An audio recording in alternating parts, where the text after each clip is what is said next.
Good morning. പിന്നെ ഇന്ന് ഞങ്ങൾ കുറച്ച് താമസിച്ച് പോയ ദിവസമാണ് കേട്ടോ ഫിസിയോതെറാപ്പിക്ക് പോകാൻ. ഈ ഇങ്ങനെ സുന്ദരമായി ഇപ്പോൾ ഒരു ചിരിയൊക്കെ തരും. ചിരിയൊക്കെ തരും. പക്ഷേ ഈ ആക്കിന്ന് ഫുഡ് കഴിക്കാൻ മടിയായിരുന്നു. ഫുഡ് കഴിക്കാൻ മടിയായതുകൊണ്ട് ഞങ്ങൾ താമസിച്ചു പോയി. ഞങ്ങൾ താമസിച്ചു പോയി. പുട്ടായിരുന്നേ. അപ്പോൾ പുട്ട് ഭയങ്കര ഇഷ്ടമായിരുന്നു. എന്താണെന്നറിയില്ല, ഇന്ന് കഴിച്ചില്ല. ഒട്ടും അപ്പം കഴിച്ചില്ല ഇന്ന്. അതുകൊണ്ട് ഞങ്ങൾ താമസിച്ചു. അപ്പോൾ ഫുഡ് കഴിക്കാതെ വന്നപ്പോൾ പിന്നെ എനിക്ക് ടെൻഷനായി, എന്താ കഴിക്കാത്തതെന്നൊക്കെ ഓർത്തിട്ട്. അതാണ്. എന്നാ പറഞ്ഞു, ബാക്കിയും കൂടി പറ. അമ്മ വെറുതെ പറയുവാന്ന് തോന്നുന്നു പറയുന്നത് കേട്ടോ. അമ്മ വെറുതെ പറയുന്നൊന്നുമല്ല, അമ്മ സീരിയസ് ആയിട്ട് പറയുന്നയാ. കഴിച്ചില്ല, ഒട്ടും കഴിച്ചില്ല. ഓ, അമ്മ വെറുതെ പറഞ്ഞു. കൊച്ചു സത്യം പറയുന്നയാ. ഒന്ന് പറഞ്ഞു. അമ്മ വെറുതെ പറയുന്നതാണ്.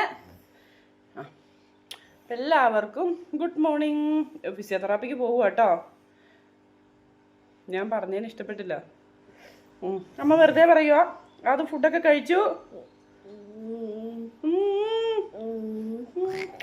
ഞങ്ങൾ തെറാപ്പിക്ക് പോയിട്ട് ഓടി വരാവേ.